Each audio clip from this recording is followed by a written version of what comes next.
Hey everybody, I'm back with another build video, and this time we're looking at the Druid. So this one's called the Botanist because it has a lot of synergy with immobilize and ancient seeds. So I'm going to be trying to prevent people from using their dodge, because when you're immobilized you can't dodge, and that helps you to not only do a lot of damage, but it also helps your team to do a lot of damage. So it's a really good kind of like bruiser, team fight / support character. And yeah, it has some decent survivability. It can do some 1v1s, but it can also go into team fights and do a lot of damage with the AoEs from Torch and Entangle, and really lock down and help your team focus targets with the CCs from Shortbow, and obviously the immobilizes from Ancient Seeds. So let's get into it. I use Sage Amulet. Sage is really good because this is actually a condi build. It does a little bit of power damage as well, but mostly condi. And healing, there's no other healing power amulet that has condi damage on it except like Marshall's, but Marshall's isn't really that good for this because it doesn't give you any vitality. So yeah, anything without vitality on it is it's not really amazing. Obviously in this new meta you could go with that, but it's more statted towards power than condi, right? So you'd want one that's more condi than power. So yeah, I thought about going Sinisters as well, but you really need the sustain from Sage Amulet as a Druid to kind of survive, because the one thing that counters Druids is being focused. So you do want to have that extra health. And obviously the healing power is really good because your healing power scales with a lot of things. So your heal skill, your rugged growth, which is super important as well, and all of your celestial avatar skills. So I'm going to be charging that up while I talk about the rest of it. So I take Rune of the Krait. That's because the major condition that I deal with this build is bleeding, and this gives you the most bleeding duration. That is also why I get the Sigil of Agony, because that's just more bleeding duration. I have here Sigil of Purging because there's not really too much condi clear in this build as far as like over time condi cleanse. It's kind of like burst condi cleanse. So when I use my heal skill, that's kind of like bursty. And then lightning reflexes, yeah. And then entangle, yeah, but that's a long cooldown. So I don't really have that much condi cleanse here. So I take Purging, and on Sword Torch I take escape energy, and that's important because when you go into sword you're usually trying to do kiting maneuvers, and if you're immobilized you'll pretty much die. So escape is really important there, and energy as well. You'll see a lot of situations where you need to get out of dodge immediately, and swapping into sword with an extra, half a dodge and removing any movement impairing conditions is really good. So yeah, that's pretty much the sigils and runes. You can go stuff like Earth Sigil for more survivability and protection uptime, which scales really well with this. But in general, I feel that you need to have a little bit more damage in this meta because things are pretty slow. So the traits, I go into Skirmishing, Wilderness, and Druid. Obviously Wilderness Survival is best in slot on any kind of ranger build right now because it gives you way too many things. It gives you your condi cleanse, it gives you your sustain, and it gives you an insane utility on your heal skill, which is the Lesser Muddy Terrain. So that's also a condi cleanse here, but yeah, I already kind of mentioned that. Yeah, so Lesser Muddy Terrain is really good because it not only gives you an immobilize when you use your heal skill, but it also gives like this slow field, which when you're dueling on a node gives you a huge advantage because you can do your spells faster than they can do theirs. I also take ambidexterity, which means I gain extra condition damage and then more when I have a torch or a dagger on, and I do have a torch on my offhand set. So yeah, when I'm in there, I will get some decent condition damage bonus. It's not too important to have the recharge reduction, but it's definitely better than Refined Toxins, which has a really high ICD. It's been nerfed, and Shared Anguish is, yeah, it's been nerfed too. So ambidexterity, yeah, it's pretty good. And obviously Wilderness Knowledge gives you Fury and Condition Cleanse and reduces the cooldown of your heal skill, your major dodge, which is a stun break, and entangle, which is pretty good. So yeah, Wilderness Knowledge, I mean just wilderness survival in general is necessary. And obviously Rugged Growth, whenever you have protection on you, it heals you for 200 a second. And rangers have a lot of protection of time because every time they dodge, they gain 2 seconds of protection.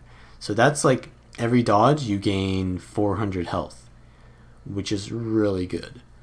And there's other ways to get protection as well. So that's really important to remember because whenever you need healing to get Celestial Avatar, you can just dodge. Forehead. Skirmishing. So skirmishing is interesting because it has a lot of power synergy to it, but it also has a lot of condi synergy to it. So it's a very hybrid spec. So you gain swiftness and fury whenever you swap weapons. This isn't really that important because you get swiftness from your Shortbow 3. But yeah, the swiftness here is pretty nice. You have pretty much perma swiftness with this trait, so that's really nice. You're not forced to go like Warhorn or some kind of like rune to make up for that. So yeah, that's nice.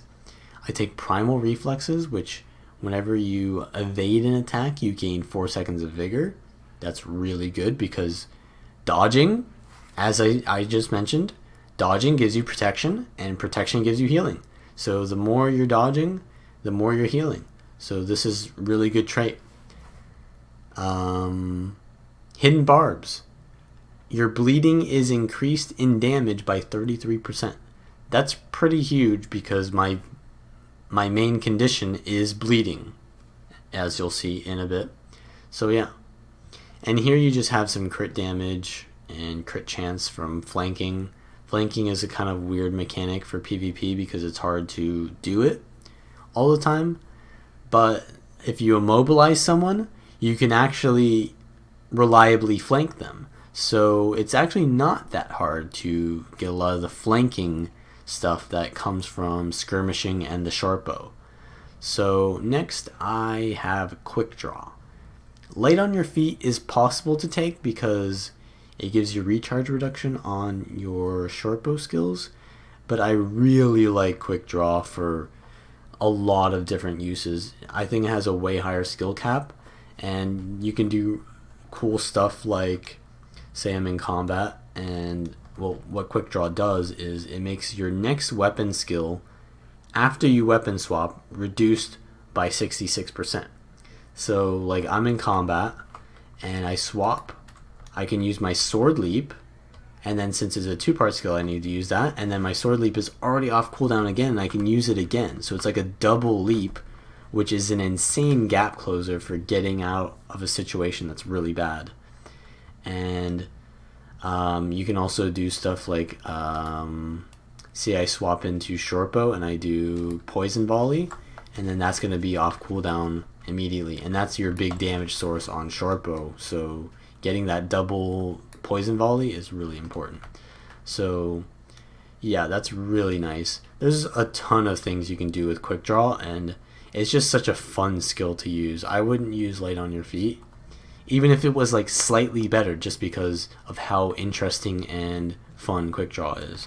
There's some stuff you can do like with CA as well. When you go into CA, that's weapon swapping. So my 3 skill, that's a lower cooldown, so I can get a double daze on there, or I can get a double natural convergence.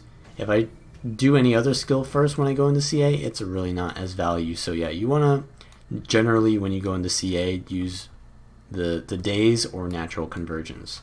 And yeah, there's just so many combinations of things you can do with quick draw. It's a really interesting trait.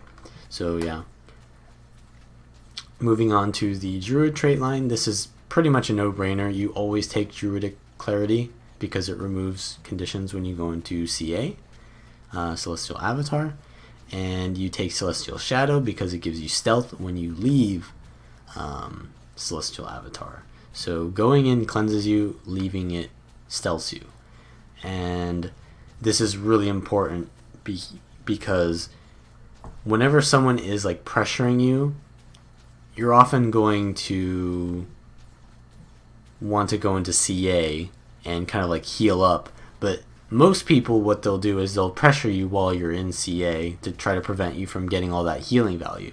So right after you land a couple of your CA abilities, you can get stealth and basically disengage. It gives you so much sustain to have this stealth because people can't stick to you. You're so slippery with this trait. And you have super speed as well, so your repositioning ability is just insane. It's really hard for them to play around this, and it makes you somewhat like almost invincible. Not really, a little bit exaggerated, but yeah, very hard to kill. And yeah, then you have Ancient Seeds. So how Ancient Seeds works is whenever you hit someone who's been stunned, dazed, knocked down, or launched, you will summon Entangling Roots, which is Entangle here. It's on a 20-second ICD, and your teammate can stun them, you can stun them, anyone can stun them. As long as that target is CC'd and you hit them, you will summon those seeds. And it does a really long immobilize, and as you can see here, it does a 5 bleed, which adds up to like 7,000 damage. So if they don't cleanse that or get out of that somehow, it really stacks up the damage. And obviously you can just wail on them meanwhile. So it's really good for just kind of like this condi lockdown playstyle that I'm going for here. So next, let's talk about utilities. Troll Engine, pretty much a no-brainer. It gives you the highest heal per second, and it is also a condi cleanse, so you would never take anything else. Lightning Reflexes, obviously, because you need that stun break, and it's also a condi cleanse. Next, you have Protect Me. This is pretty much just a really good skill. There's no like synergy with my build. Well, I guess the protection is pretty good synergy, but like just having a stun break for your allies, right? This is a stun break for you and your allies. So like if you're in a team fight and a Revenant lands a huge like glint delete on your whole team, you can Protect Me and break all those stuns, sort of like a Guardian does.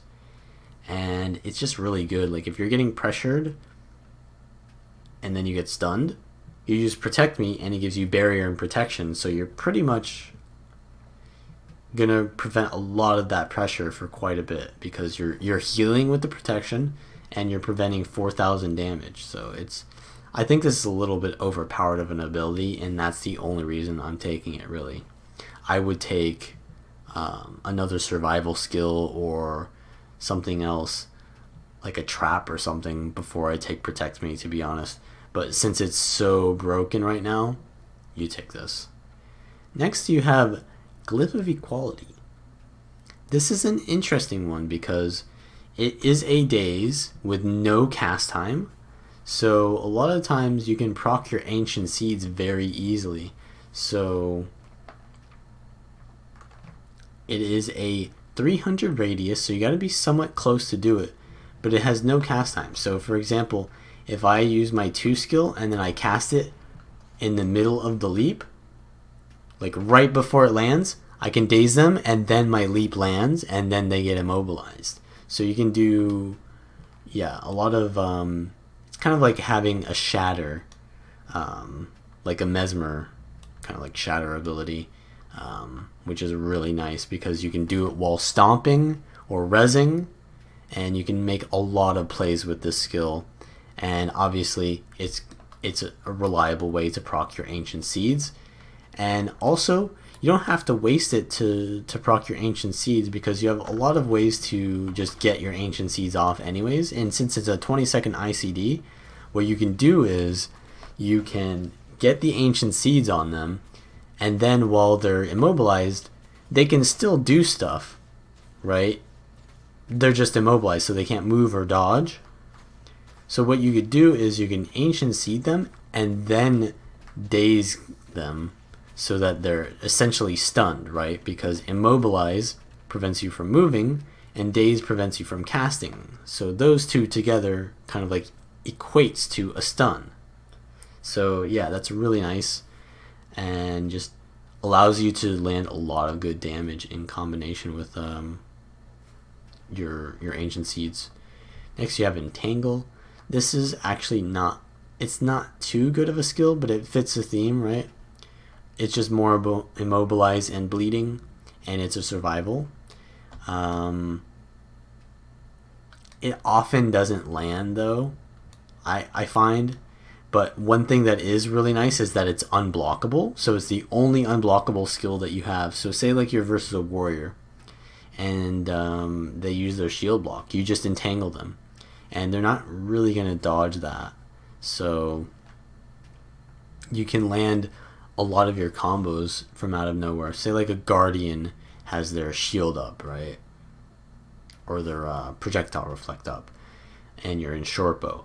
Then what you do is you entangle, and then they're no longer moving, and then you can catch up and get in melee range for when their bubble does stop. And then you can use stuff like, bonfire or just auto attack or something like that. So yeah, those are all the utilities. Go over the weapons. So I take Sword Torch.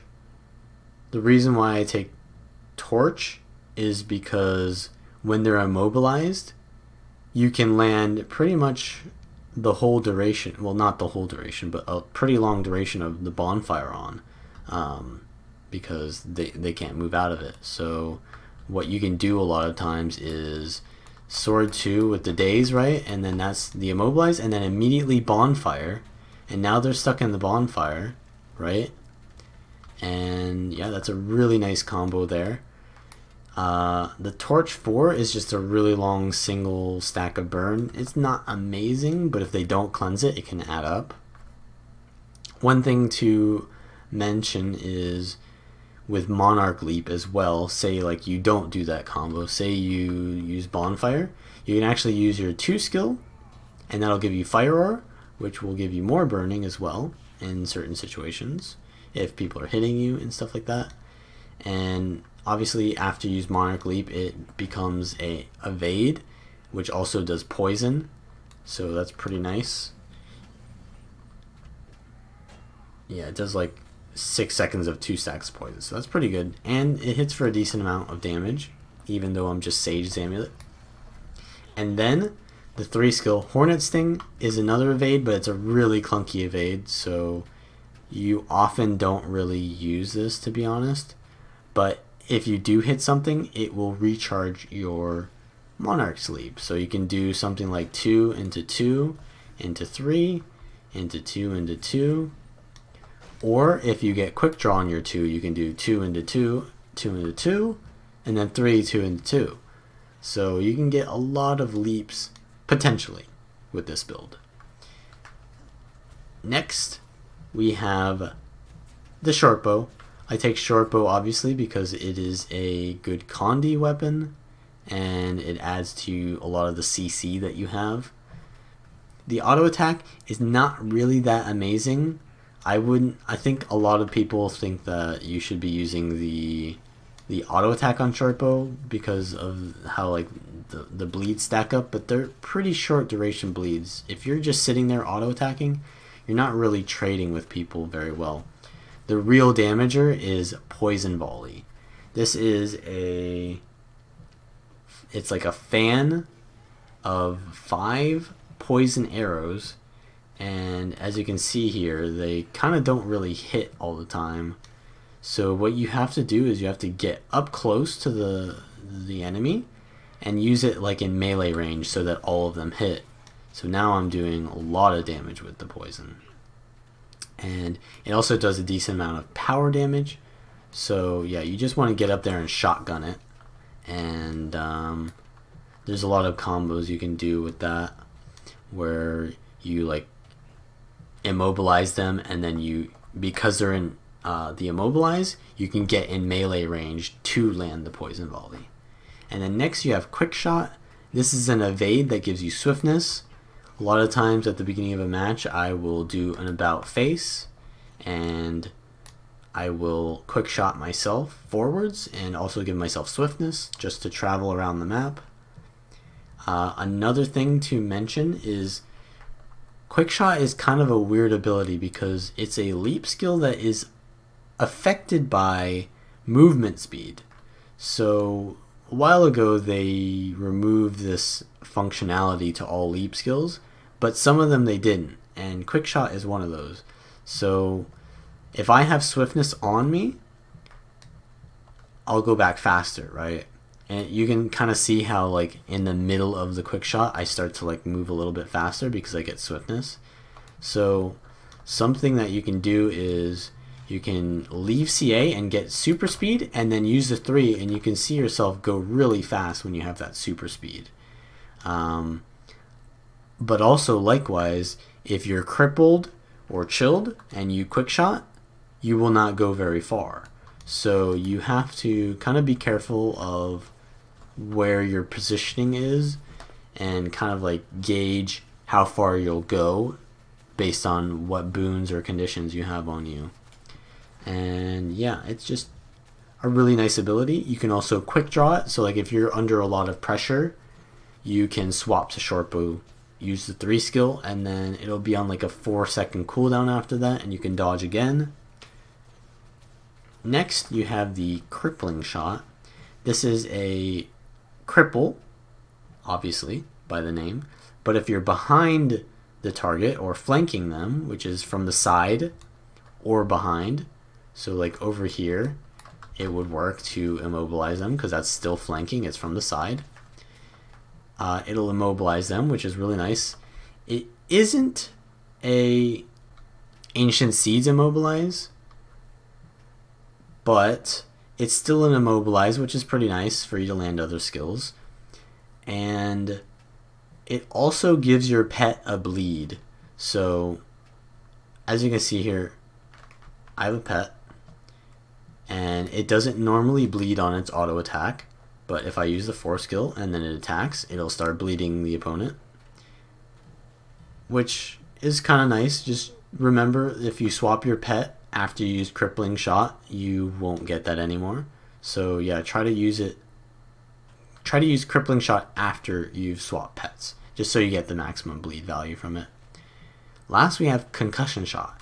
This is a massive skill because it dazes for 2 seconds with a long range, but if you're flanking, it's a 2-second stun, which is a really long stun for how easily you can land the skill. And often this is like your combo enabler, because you can, even if you don't get the stun, right, you daze them from the front and you just land your immobilize, and then from there you get everything else going, right? So oftentimes concussion shot is something you want to really save. You don't want to just throw it out. You want to save it for when you're about to do like a big combo. So like, say I'll do something like, I see an enemy running away, I concussion shot them, I get the immobilize, I use the 2 skill, and then I use the bonfire, I do the fire auras, and then from there I can go into CA and use the 5 skill while they're immobilized still, and give them slow, which would also give them more immobilize if I land the whole natural convergence, and then daze them again while they're immobilized. So yeah, all of these CCs that you can do are just locking down your target and preventing them from either A, using a skill that'll help them get out of that, like say a condi cleanse that has a cast time. If they can't cast that, then they're not going to get rid of their immobilize. So yeah, just spamming as many like CCs as you can on them while they're immobilized allows your team to just basically just go on them and basically focus targets really fast. So yeah, really good kind of role that this build plays for its team in helping you focus targets, and it's also pretty survivable and has a little bit of support. So yeah, I like the build a lot. And yeah, so let's look at another little combo, or I'll just attack the golem for a little bit and see what I can do. So I'll do a little bit of this, and I can put some poison on. I'll back off, and I'll go back in for another fire aura. I'll do a double poison volley with my quick draw there, and then I'll swap pet. So the pets that I'm using are Bristleback and Smokescale. The reason why I have Bristleback is because it does a lot of damage with the Spike Barrage, and yeah, as you can see there, 2.7 thousand damage if it lands the whole thing. And if I immobilize the target, they can't dodge that, right? And it has a really huge tell to it, the Bristleback thing. But if I immobilize them, then they can't really do anything about it unless they get out of the immobilize first. So yeah, it's really good in my opinion. And obviously Smokescale is a no-brainer. You want the ability to give your team stealth whenever, even though you can't really blast it. You can use one leap through it yourself in situations where you're kind of like in an outnumbered situation. Yeah, you can get some value off of a really quick stealth there. And yeah, that's pretty much it for the pets. The Smokescale also goes like invulnerable while it's in its F2. So like in team fights, one thing that's really important to understand is your pet, if it dies and you're not a soul beast, your next weapon, your next pet swap will be a much longer cooldown. So you really don't want your pet to die. So yeah, you go in with your pet, and even if you don't want the stealth or some kind of combo finisher, you just put down the smoke just so that your pet doesn't die, because it's kind of like invulnerable in there. I don't know how to explain that, but it is. And yeah, that's pretty much it. So let's go over a little bit of how the build kind of works. So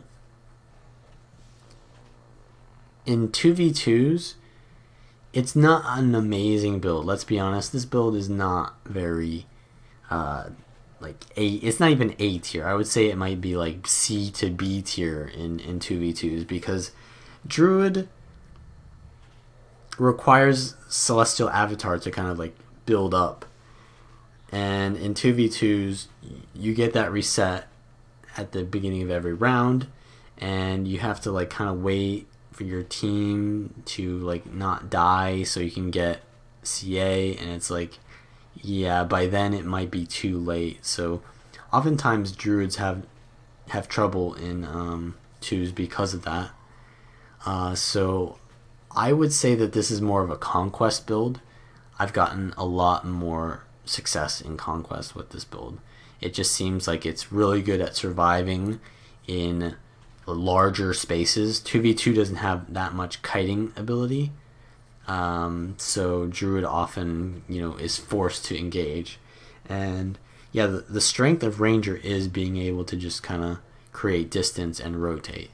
Yeah, so it's not one of my best builds for sure, right? But I feel like it's really good at doing what it's supposed to do, which is locking down targets and kind of like doing damage to them at the same time, preventing them from fighting back.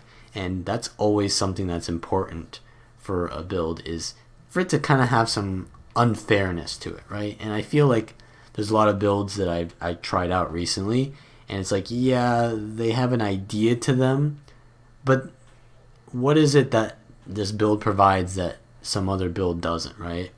And what this build does provide is insane lockdown. So yeah, in my opinion, this can still be a very good build. Try it out if you like Druid. This is probably one of the first times that Druid has been really playable in a really long time. So yeah, enjoy.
blessed the poor in spirit.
So, as I said before, Druid is probably not as good as its counterpart, the Soul Beast, right now.